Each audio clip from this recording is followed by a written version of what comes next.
Autobiography of a Yogi by Paramahansa Yogananda. Book analysis and summary. Narrated by Saurav Chakraborty.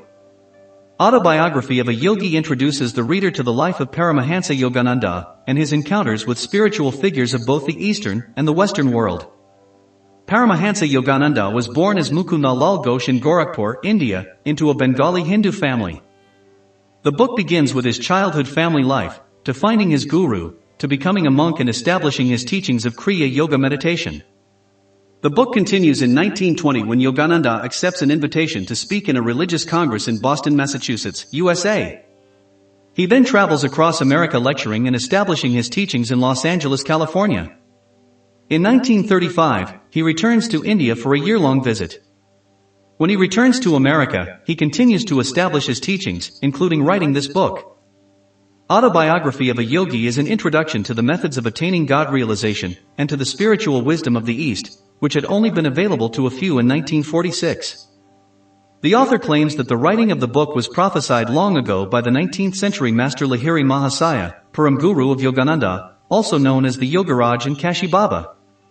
Before becoming a yogi, Lahiri Mahasaya's actual name was Shyama Charan Lahiri.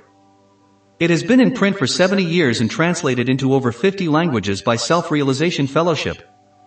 Autobiography of a Yogi Summary. Book summary of Autobiography of a Yogi.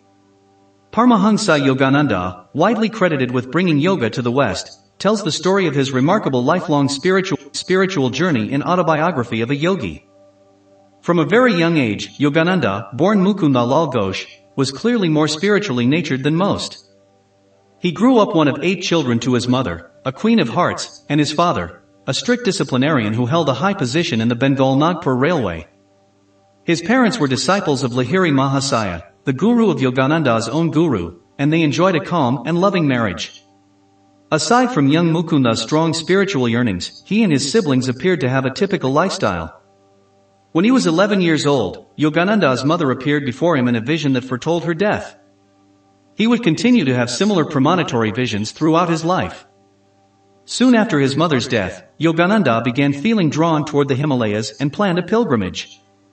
He was stopped by his older brother, Ananta, but Yogananda did not stop seeking his spiritual teacher, who he finally found at the age of 17. Though he first distrusted his instincts, Yogananda knew immediately who Swami Sri Yukteswar Giri was when he saw him in a Benares market. He had seen him in visions and his appearance had been announced that morning by a divine womanly voice. During those first few moments of the meeting, the two promised each other unconditional love. Soon after, Yogananda gave responsibility for his life over to his guru, though he didn't like all of his master's suggestions or his cold manner at times. Sri Yukteswar was firm but loving, and he had an intense impact on Yogananda. The guru-disciple relationship, which according to Yogananda began lifetimes ago, is a key aspect of the book. Yogananda's devotion to Sri Yukteswar only grows stronger with time. At times he stays at Sri Yukteswar's ashram, delighted to hear stories of Sri Yukteswar's life. Sri Yukteswar initiates him into Kriya Yoga, something he had experienced twice before, but which he only feels the transformative power of when under his master's auspices. During his time at Sri Yukteswar's ashram, which was near the Serampore college Yogananda attended, he sometimes struggles to perform the mundane tasks that are required. He'd prefer to be meditating. Sri Yukteswar teaches him the importance of serving one's worldly purposes. At other times, the two live continents apart. Even when they are living far apart, however, Yogananda claims his master appeared before him in a vision. He also appeared in flesh and blood, from beyond the grave. This type of otherworldly experience pervades the book until it just appears a typical fact of life for Yogananda. Yogananda received his bachelor's degree from the Serampore College in Calcutta in 1915. Though he made no attempt to say he was a good student, he grudgingly did the minimum to get by in school, as he was only interested in the spiritual path. In 1917, Yogananda founded a school for boys in Dihika, West Bengal, where yoga was taught along with the typical curriculum. In 1920, Yogananda went to the United States where his talks about religion and yoga were enthusiastically received. He founded the Self-Realization Fellowship and lectured widely. In 1925, he established the Self-Realization Fellowship headquarters in Los Angeles, California. He met with various eminent spiritual figures and other notable people, including Therese Newman, Sri Anandamayi Ma, Mohandas Gandhi, Rabindranath Tagore, Sir C.V. Raman and Luther Burbank. Though Yogananda was Hindu, he respected and seems to have resonated with all religions. He often shared the teachings of Jesus Christ and quoted various other religious figures. His ability to transcend religion attracted numerous devotees and earned him respect among the masses. The key takeaways of Autobiography of a Yogi. Self-realization. The knowing in body, mind, and soul that we are one with the omnipresence of God. We do not have to pray that it come to us. We are not merely near it at all times, but that God's omnipresence is our omnipresence. We are just as much a part of Him now as we ever will be. All we have to do is improve our knowing. Living a life of happiness. Live quietly in the moment and see the beauty of all before you. The future will take care of itself.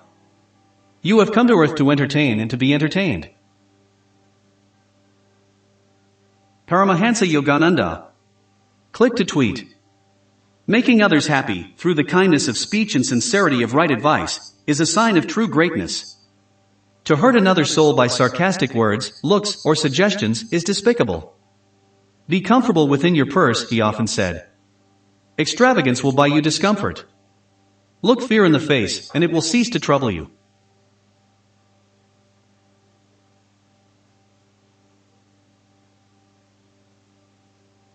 Forget the past, for it is gone from your domain. Forget the future, for it is beyond your reach. Control the present. Live supremely well now. This is the way of the wise. Ordinary love is selfish, darkly rooted in desires and satisfactions. Divine love is without condition, without boundary, without change. The flux of the human heart is gone forever at the transfixing touch of pure love. Living in purpose and being purposeful. The more deeply we perceive, the more striking becomes the evidence that a uniform plan links every form and manifold nature. Man's conscious state is an awareness of body and breath. His subconscious state, active in sleep, is associated with his mental and temporary separation from body and breath. His superconscious state is a freedom from the delusion that existence depends on body and breath. God lives without breath. The soul made in His image becomes conscious of itself, for the first time, only during the breathless state. Worldly people do not like the candor which shatters their delusions. Since you alone are responsible for your thoughts, only you can change them. Being in service. Some people try to be tall by cutting off the heads of others. The human mind is a spark of the almighty consciousness of God. I could show you that whatever your powerful mind believes very intensely would instantly come to pass.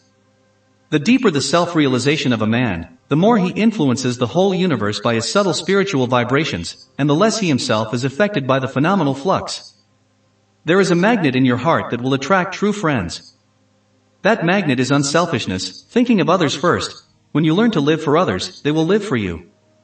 Always remember that you belong to no one, and no one belongs to you. Reflect that someday you will suddenly have to leave everything in this world, so make the acquaintanceship of God. Remain calm, serene, always in command of yourself. You will then find out how easy it is to get along. The law of success, using the power of spirit to create health, prosperity, and happiness. The power of thought.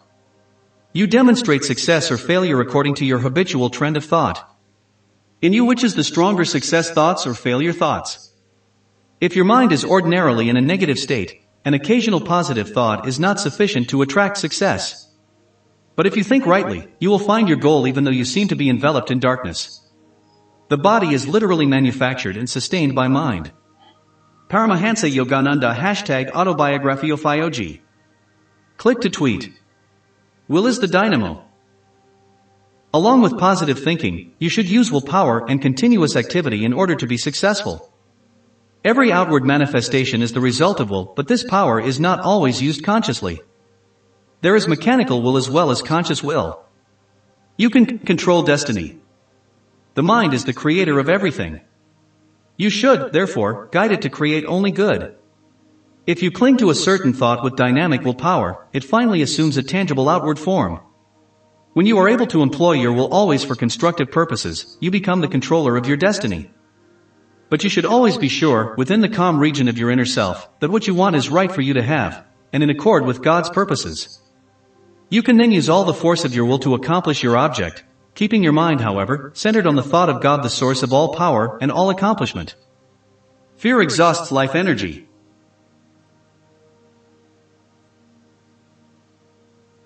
It is one of the greatest enemies of dynamic willpower. Fear causes the life force that ordinarily flows steadily through the nerves to be squeezed out, and the nerves themselves to become as though paralyzed. The vitality of the whole body is lowered. Fear doesn't help you to get away from the object of fear. It only weakens your willpower.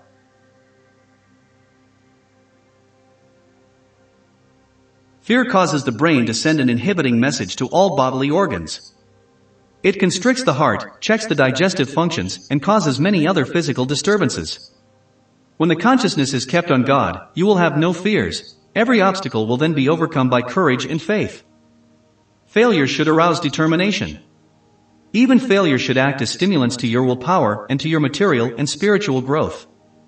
When you have failed in any project, it is helpful to analyze every factor in the situation in order to eliminate all chances in the future that you might repeat the same errors. The need for self-analysis. Another secret of progress is self-analysis.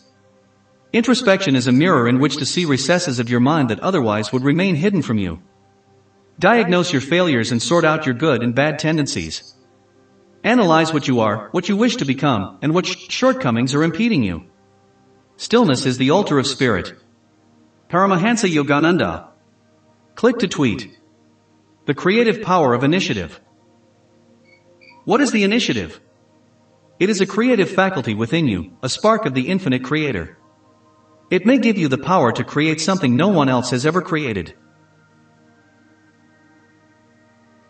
It urges you to do things in new ways. The accomplishments of a person of initiative may be as spectacular as a shooting star. Apparently creating something from nothing, he demonstrates that the seemingly impossible may become possible by one's employment of the great inventive power of the Spirit. See the image of God in all men. Many people excuse their own faults, but judge other persons harshly. We should reverse this attitude by excusing others' shortcomings, and by harshly examining our own.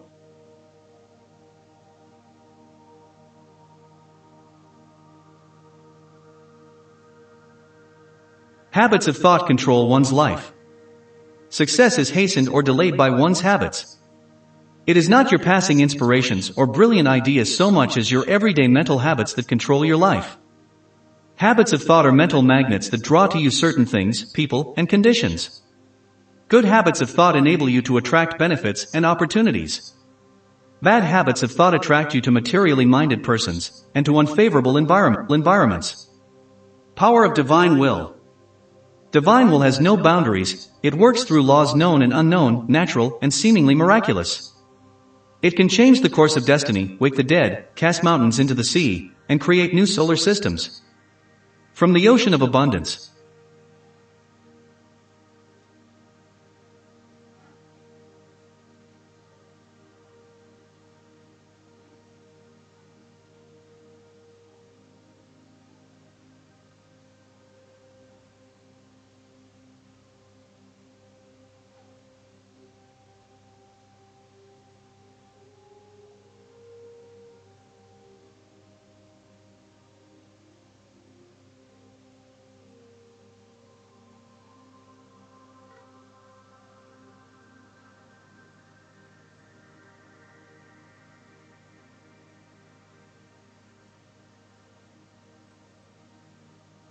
Just as all power lies in His will, so all spiritual and material gifts flow from His boundless abundance. In order to receive His gifts, you must eradicate from your mind all thoughts of limitation and poverty. Universal mind is perfect and knows no lack. To reach that never-failing supply, you must maintain a consciousness of abundance. Even when you do not know where the next dollar is coming from, you should refuse to be apprehensive. When you do your part and rely on God to do His, you will find that mysterious forces come to your aid, and that your constructive wishes soon materialize. This confidence and consciousness of abundance are attained through meditation. The way of meditation. By the power of concentration and meditation, you can direct the inexhaustible power of your mind to accomplish what you desire, and to guard every door against failure. All successful men and women devote much time to deep concentration. They are able to dive deeply within their minds and to find the pearls of the right solutions for the problems that confront them.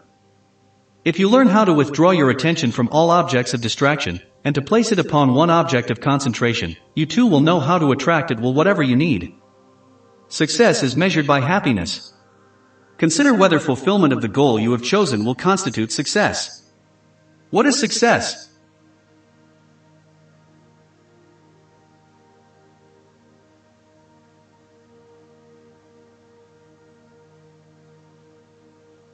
If you possess health and wealth, but have trouble with everybody, including yourself, yours is not a successful life. Existence becomes futile if you cannot find happiness. When wealth is lost, you have lost a little. When health is lost, you have lost something of more consequence. But when the peace of mind is lost, you have lost the highest treasure. The power of unfulfilled desires is the root of all man's slavery.